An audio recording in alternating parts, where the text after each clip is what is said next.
Highland Park Mayor Nancy Rotering, the community of Highland Park finding resilience amid the tragedy, but the work of moving forward continues for many. Stephanie Garrity is the executive director of Rainbows for All Children, a therapy group that has been providing support groups for the children of Highland Park. She joins us this morning to talk about today's impact and moving forward. We just heard from Mayor Rotering just now talking about Independence Day. And Stephanie, this is such a conflicting, emotional day. What can we say to people on this day, at the juxtaposition between the excitement that some people feel around the 4th of July, but then, these somber moments? That's a tough question, especially as a Highland Park resident and having my own emotional stuff around this. But I think the thing that I think everybody needs to remember is everybody needs something different on this day, whether you were at the parade or you were not. I think people who were not at the parade don't feel they're allowed to have these emotions, and we are injured as a community. And so I think understanding that the grief journey is not linear, and everybody is going to be at a different place at a different time. And tomorrow I might have been able to go to the memorial service. Today I can't. There were people who thought they could go to the memorial service. They pulled up in their car, saw the people, and turned around and went home. And there were people who were able to sit and take part in the memorial service and now onto the walk. And I think being respectful of where each other kind of sits in that journey, and letting people come as they are, and just being open and understanding, and not expecting that your journey needs to look like my journey needs to look like someone else's. They're all different. Stephanie, as a mental health professional, when you talk to children, they obviously understand what happened. Perhaps they have an understanding of how it happened, but the big question is why. How do you explain that to kids, something as horrific as this, without having it kind of like indelibly etched on their soul so that it dictates a fear response for much of their lives, whatever the case may be, moving forward? That's got to be a real delicate thing to do. I think in conversations with children, the why questions are always the hardest. I mean, even when they're innocent questions about why is the sky blue, those are hard questions.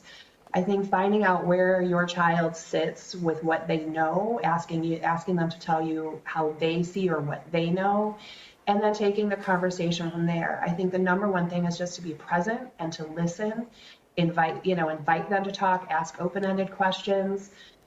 We know that the number one key factor for kids who are successful following tragedy is to have one stable, caring, invested adult. And so listening, sometimes getting them to talk can be hard. Face to face sometimes can feel a little tough when you're looking somebody in the eye. So sitting next to your child, however old they are, and letting them, have the space between the two of you that they need. They might want to be right up against you. They might want to sit a ways away. And just listening. And then encouraging them to think about the people who exist in their universe, whether, it's family, it's teachers, it's neighbors, it's first responders. These are all the people who are looking out for you. But we can't, honestly, Patrick, we can't take that away in whole, because our kids are going to school every day in fear. So what I hear you saying is there's no template for everybody. It's kind of an individual response and a day-to-day thing. Absolutely. And I would, for little ones who maybe aren't able to articulate or verbalize what they're feeling, encourage them to draw with them, see what they're drawing and talk about it as they're drawing. Older children, maybe, journal with them. Start a journal, ask them a question and have them write the answer. And you can switch the journal back and forth as you want to have this conversation in writing or verbally. And Stephanie, as you mentioned, you live in Highland Park. What has this past year been like for you and your neighbors? I can't speak for all of my neighbors, obviously, but for myself, the days following the parade when all of the chairs and everything were still out, I remember driving. I live on St. John's. I take St. John's South to work in Evanston. And I remember in particular, there were 2 chairs in front of City Hall with a little one sippy cup laying on the grass next to it.